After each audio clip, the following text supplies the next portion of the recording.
12 बोसोर 6 दाननि गाहायनि जोलुर बादायलायनाय बे बादायलायनायाव बाहागो लानो हानाय गेजेर जनाय दखरा दुलाराय बर' फरायसा आफादनि मानगोनां आफादगिरि लोगोसेनो बोसोनगिरि लोगोसेनो बे हाबाफारियावनो बाहागो लानो हानाय जोंनि बायदि बायदि बिबानाव थानाय मानगोनां बिबानगिरि लोगो नोंथांमोन आरो बे हाबाफारियावनो बाहागो लानो हानाय बेसाखि सापरि दालाइसा आफादनि मानगोनां आफादगिरि लोगोसेनो बे हाबाफारियावनो बाहागो लानो हाबावनाय खौरांगिरिनि खौरां बुथुमगिरि मानगोनां खौरांगिरि बिथांमोन आरो बे हाबाफारियावनो बाहागो लानो हाबावनाय दिनैनि बादायारि बरदन्दि गामिनि फंबायमोन आरो बुगुरिगुरि गामिनि बादायारि फंबायमोन दा दिनैनि बड'फा गोजोरथियारि सोलायनायनि मावथांखि 12 बोसोर 6 दाननि गाहायनि बे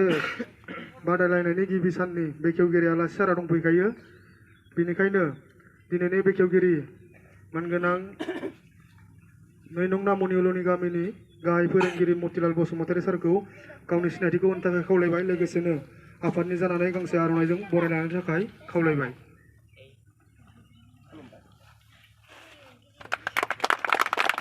गोजोननाय थाबाय मानगोनां सारनिसिम दा दिनैनि बड'फा गोजोरथियारि सोलायनायनि बे फुटबल बादायलायनायनि बेखेवगिरि सारखौ दिनैनि गेलेमु आयदानि सायाव फंनैसो बिबुंथि होनो थाखाय आङो गिबियावनो खावलायग्रोबाय। गिबि आङो बे बेलासि समनि गासैबोनिसिम आंनि गोसो गोरबोनिफ्राय अननाय हामलायनायखौ जासिहरनाय जाबाय। बेहाय आङो बेखेवगिरि हिसाबै बारा गोलाव बुंनो सानाखै जिहेतु आंनि हाबाफारिया बेखेवनाय अब्लाबो आङो बेखेवनाय समावनो जिहेतु आंखौ फंनैसो बुंनो होनानै आङो बाहाय गेलेनायनि सोमोन्दै बुंनो नागिरदों। अन्नानै जितु केप्टेन मोननै हान्जानि एसे सिगाङाव फैबा मोजां जागौमोन मोननै हान्जानि केप्टेन ओरै गसंदो आरो सासेया फै साबायखर थाबाय। दा बाहाय जों मिथिगौ बे बड'फा गोजोरथियारि जिहेतु मावथांखि बिथांखि लानानै दुलाराय बर' फरायसा आफादा थांनाय बोसोरनिफ्राय जिहेतु बे 13 बोसोरनि सिंनि गथ'फोरखौ लानानै गेलेहोनो सानदों बे जोबोद जोंनि थाखाय बाख्नायथाव आरो मोजां आरो नोंसोरो हयथ' मिथिगौ जानांगौ जिहेतु 13 बोसोर बे 13 बोसोर बैसोआ फुटबलनि गिबि जागायजेननाय बैसो बे गिबि जागायजेननाय बैसोखौ दिनै नोंसोरनो मोनसे सुबिदा बा खाबु होदों दुलाराय बर' फरायसा आफाद बा बे ओनसोलनि माखासे मेलेमजिबि बिथांमोना जोङो मोनसे समाव जोङो बेफोरबादिखौ जोङो नागिरना मोनाखैमोन दानाय नोंसोर दिनै जोबोद खाफाल गोनां बे 13 बोसोरनि जिहेतु बादायलायनाय फुटबलनि गिबि जांख्ला बे जांख्लाखौ नोंसोर दिनै गेलेनो मोनदों। दा बेखौनो आं बेनि गेजेरजों खावलायनो लुबैदों नोंसोर हयथ' मिथिगौ जे बल गेलेनानै मानसिया मा जानो हायो। गोबाङा गोदोनि समाव बुंदोंमोन जे फुटबल गेलेयोब्ला आथिं बायो आखाइ बायो गोबां रोखोमनि जोंखौ जोंनि समाव बारा जों फैनानै जोङो बारा फुटबलखौनो जोनो मोनासै नाथाय दिनैनि दिनाव नुदों जोङो जे फुटबल गेलेनानै गावनि जिउखौ दाफुंनो हायो। बे गावनि जिउखौ दाफुंनो हानाय बैसोआव दिनै नोंसोरखौ दिनै जोंनि माखासे दैदेनगिरि बिथांमोना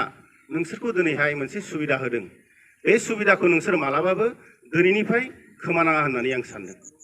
दिनै जोंनि बर'नि गेजेरावनो गोबां गेलेनानै गोबां मानसि जानाय नोंसोर खोनादोंना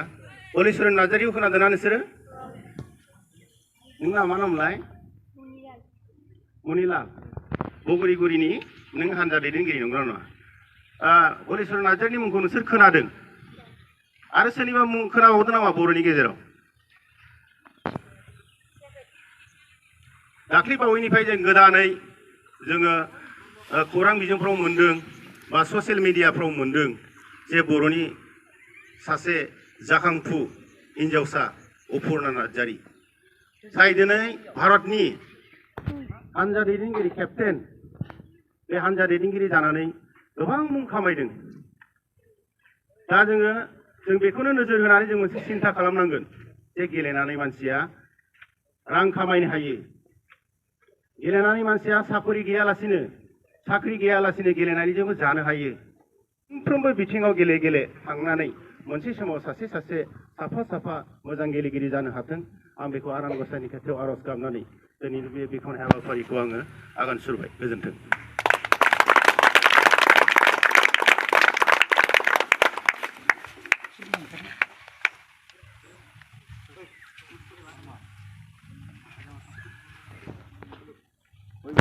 दे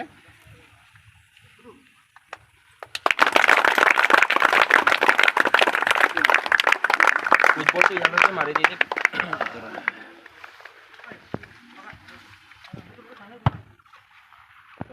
अरे सामान मारी दे भाग लगी ना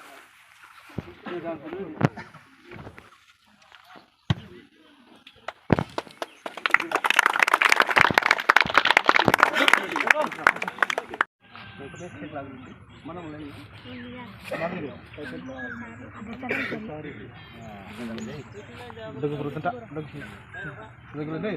mana mulai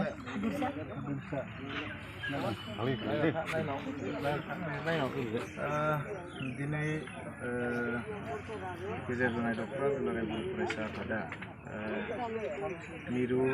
दुलाराय बर' फरायसा आफादा बिथोन हरनाय बायदिनो जों दिनै बरगन्दि एमइ स्कुल गेलेग्रा फोथाराव जोङो मोनसे 13 बोसोर बैसोनि गाहायनि गथ'फोरखौ लानानै मोनसे फुटबल गेलेनाय बादायलायनाय जों लादों दा बे बादायलायनाय लानायाव दिनै गिबि खेब हिसाबै जोङो बरगन्दि भार्सेस जों बगरिगुरि गिबि खेब जों गेलेनायखौ दिनै लादों आरो दिनैनि दिनाव जोंनि थासारिखौ नायनो थाङोबा 13 बोसोरनि गथ'फोरा बांसिन गाज्रि थासारियाव थांनायखौ नुनो मोनदों बेनि गेजेरजों माबायदि सोलायनाय थांदों बेनि जोंनि जिथु दिनै जोंनि गथ'फ्रा बेबायदि समाव खोब गाज्रि मोनसे माबायाव गोलैनायखौ जों गासैबो नुगासिनो दा बेखौनो लानानै जोङो दिनै गथ'फ्रा जाहाथे जोंनि बे गेलेनायजों जोलुर गेलेनायजों जोंनि गथ'फ्रा सानफ्रोमबो मोनसे गेलेनायजों मुखुब जाना थानो थाखाय जों बे माबाखौ लादों आरो बेखौ जुदि गेलेनायखौ जुदि बिसोरो जों लाबाय थायोब्ला दा बिसोर मोनसे बे गेलेनायजोंनो बिजि जाना थागोन दा बेखौ साननानैनो जोङो दिनै बे हाबाफारिखौ जों लादों आरो गेजेर जानाय हिसाबै जोङो खोनानाय मथेथ' 60टा गामि बेसेबांसो गामिनिफ्राय ओरैनो बेयाव बाहागो लादों जों गेजेर जानाय हिसाबै 60टा गामि दं अब्लाबो 60टा गामिया बेयाव बाहागो लाजोबनो हायाखै खोब दुखुनांथाव बाथ्रा जों बेयाव खोब फैथ्राबाबो माने फैथारनाय हिसाबै जों 12 गामिया बेयाव बाहागो लानायखौ जों नुनो मोनदों आन्डार 13 हिसाबै बेसेसो बैसोनिफ्राय बेसेसो बैसोसिम लानाय जादों आन्डार 13 हिसाबै जोङो 13 बोसोर बैसोनि गाहायनि गासै गथ'फोरखौनो लानाय जादों ओरैनो मा चेक खालामनाय जादों बेयाव जों आधार कार्ड जोनोम सार्टिफिकेट लोगोसे स्कुल सार्टिफिकेट बेखौ चेक खालामनानै जों लानाय जादों जिथु बर'फा गोजोरथियारि सोलायनाय मावथांखि बे मावथांखिखौ आङो थांनाय बोसोरनिफ्राय जादों बाहाय थांनाय बोसोराव जिथु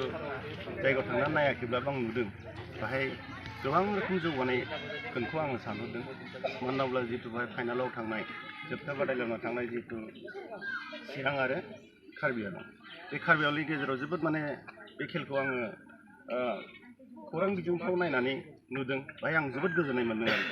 जिथु माने 13 बोसोरनि सिंनि जिथु गथ'फ्रा जिबायदि बुद्धिजों माने गेलेदों टेकनिकजों गेलेदों हयथ' जोंनि गथ'फ्राबो बेफोरबादिखौ जुदि गेलेबाय थानो मोनोब्ला हयथ' कचिं मोनोब्ला जिथु बर'फा गोजोरथियारि जिथु सोलायनाय मावथांखि फरायसा आफादनि जिहेतु माने गथ'फोरनि सायाव जिहेतु मोनसे गिदिर मोनसे थांखि लानानै गथ'फ्रा मोनसे गावखौ दाफुंनो हानाय जिहेतु लामा होनो नागिरदों आं बेखौ जोबोद गोजोननाय मोन्दों आरो हास्थायदों आङो जोंनि बे गेजेर जनायनि सिङावबो जोङो नुदों दिनै बेहाय मोनबाल' जिहेतु माने हान्जा बे मोनबा हान्जाल' जों नुनो मोन्दों थांनाय बोसोराव 7था जों नुनो मोन्दोंमोन थांनाय बोसोरावबो जोङो गेलेहोनानै गोबां माने जौगागोनखौ हास्थायदोंमोन नाथाय जिहेतु दिनै मोनबाल' जादों बाहाय आं बेखौ खावलायगोन जिहेतु गेलेमु नेहाथारि बिथाङाबो दङ आरो जोंनि माखासे गेजेर जनायनि गेलेगिरि बिथांमोना दङ आं मोनसे दिनै नोंथांमोननि गेजेरजों मोनसे खावलायनो लुबैदों बाहाय जोंहा मोनसे गामि गामि माखासे दैदेनगिरिफोरखौ लिंहरनानै जाखांफु लाइमोनफोरखौ लिंहरनानै मोनसे सावरायलायनायनि गेजेरजों जे फुटबलखौ जोङो गामि गामि बोरैहाय मोनसे गेलेहोनानै गथ'फोरनि माखासे जोंनि माखासे देहाफोरखौ गोग्गो खालामनानै लोगोसे माखासे गाज्रि साननाय हनायफोरखौ फुटबलनि गेजेरजों जिहेतु मोनसे होखारनो हायो दा बेफोरबादिखौ जोङो आरो गेलेनायनि गेजेरजों जोङो गथ'फोरखौ गावनि जिउखौ दाफुंहोनो हायो बे लामा लागोनखौ आं मोनसे हास्थायदों आङो खावलायदों जिहेतु फैगौ बोसोरनिफ्राय बा देग्लाय बोसोरनिफ्रायनो माने गामि गामि मोनसे फुटबलखौ जौगाहोनांगौनि मोनसे सांग्रांथि मेल बे सांग्रांथि मेलखौ लाबाय थायोब्ला आं हास्थायदों माने मिजिं खालामनो हायो इयुनाव माने जौगागोन दा जों बाहाय आरो मोनसे आङो खोनानो मोन्दों देग्लायनिफ्रायनो माने बेहाय बे बरदननि गामिया मोनसे थांखि लानो नागिरदों जे मोनसे आन्डार 14नि मोनसे गेलेलायनाय मोनसे लाफिनबावनो नागिरदों जोबोद बाख्नायथाव बेफोरबादिखौ जुदि लाबाय थालाङोब्ला हयथ' जोंनि गथ'फ्राबो सोलोंलांनायाव गोबां सुबिदा मोनगोनखौ आङो सानो आरो गेलेनाया मोनसे सोलोंथाइ बे सोलोंथाइखौ दिनै जोंनि बर' गामिफोराव बांसिनानो लानो थांला बेनि गेजेराव मा बुङो दा बेखौनो आङो खावलायदों दिनैनि बे सेनेलनि गेजेरजों आंबो एसे बुंनाय बादिनो जिहेथु गेलेनायखौ जोङो बावलांनाया जोंनि थाखाय मोनसे गोरोन्थि जादों आरो बाहाय जोंनि माखासे सिनियरफ्रा माने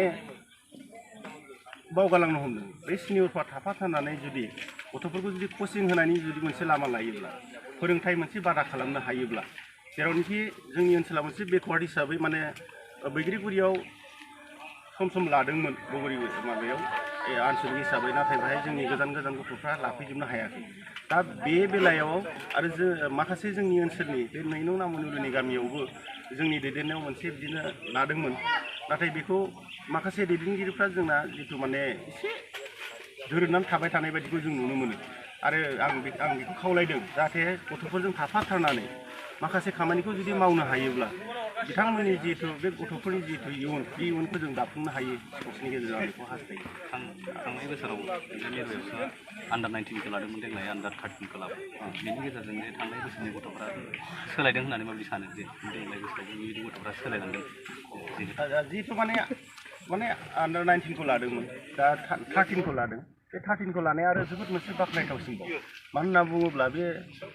फुटबलनि जागायजेननाय बैसोआनो बे आन्डार 30 जिहेतु जोङो नुनो मोनो भारतआवबो बेखौ लादों जोंनि आसामावबो लादों आरो बिनि गेजेरजों जिहेतु जोङो समखौ बारालासिनो जुदि 13 बोसोरखौ लाबोनानै जिहेतु स्टेप बाय स्टेप जों जुदि लांबाय थानो हायोब्ला हयथ' आन्डार 19आव आरो साबसिन जाहैगोन दा बेखौ हास्थायनानै हयथ' जोंनि माखासे मेलेमजिबि बिथांमोनहा 13 बोसोरनिखौ लाबोनानै मोनसे उन्दैनिफ्रायनो आपग्रेड खालामनायखौ मोनसे सिन्था खालामदों आरो बेबायदि सिन्था खालामनायनि गेजेरजों जोङो जुदि बिदि खालामलांबाय थायोब्ला आरो मोजां जागोन आं बेखौ खावलायनो लुबैदों दिनै चेनेलनि गेजेरजों जोङो बिटिआरआव नुदों बिटिआर सरकारखौ माखासे स्पर्ट्सनि माबाखौ एसे आग बारायहोनाय आंबो बे चेनेलनि गेजेरजों बेखौ खावलायदों जोंनाव जिहेतु बर' कसारि काउन्सिल दं बे बर' कसारि काउन्सिलाबो जाहाथे बे सोलोंथाइखौ लानानै आरो स्पर्ट्सखौ लाफालाङोब्ला आं सान्दों बे जोबोद मोजां जागोन होननानै आं सान्दों दा आं खावलायदों जे बर' कसारि काउन्सिलनि चिफ बिथाङाबो जोंना जोबोद इन्टारेस्ट गोनांखा आं ओंखायनो खावलायदों माखासे जोंनि दैदेनगिरि बिथांमोनखौ थांनानै लोगो हमलायनानै बिथांजों माखासे जिथु स्पर्ट्सनि सोमोन्दै सावरायलायनायनि गेजेरजों जोङो स्पर्ट्सखौ जौगाहोनो मोनसे जोंनोबो खाबु हो सुबिदा हो जोंनि गथ'फोरखौ जौगानायाव थुलुंगा हो जुदि जों मोनसे अनसुंथाइ हिसाबै बा नागिरोब्ला हयथ' बिथाङाबो होगोनखौ आङो मिजिंथिदों बरदन्डी इरागदाव एफसि आरो बगुरिगुरि एफसि दा मोननैनि टीमनि गेजेराव फुटबल बादायलायनाया जासिगोन साइड रेफ्रि जोंसार आलसियारि आरो पिस्टल बसुमतारी दायो खेलखौ जागायबाय मोननैनि टीमाबो दायो जबरदस्त बलखौ सेलायलायबाय दङ बरदन्डी इरागदाव हानजाया मोनदों बलखौ 4 नम्बर बरदन्डी इरागदाव हानजा केप्टेन जोनानै हरबाय बलखौ बरदन्डी 2 नम्बर बलखौ क्लियार खालामनानै हरबाय लाइननि बाहेरायाव थांबाय बला दासिम बगुरिगुरि बेगि बलखौ जोनानै हरबाय लं शट जोनानै हरबाय बलखौ बरदन्डी क्लियार खालामनानै हरबाय बलखौ अर्जुन महिलारि बगुरिगुरि 15 नम्बर बलखौ लांगासिनो दं दासिम सानसुमा औवारि बलखौ जोना हरदोंमोन नाथाय बलखौ गलकिया हमबाय 4 नाम्बार बड'नि बलखौ गलकियाव हमबाय बक्सनि गेजेराव सिलायलायनाया जादोंमोन 5 नाम्बार बगरी गरी 6 नाम्बार बड'नि गेजेराव सिलायनाय जागासिनो दङ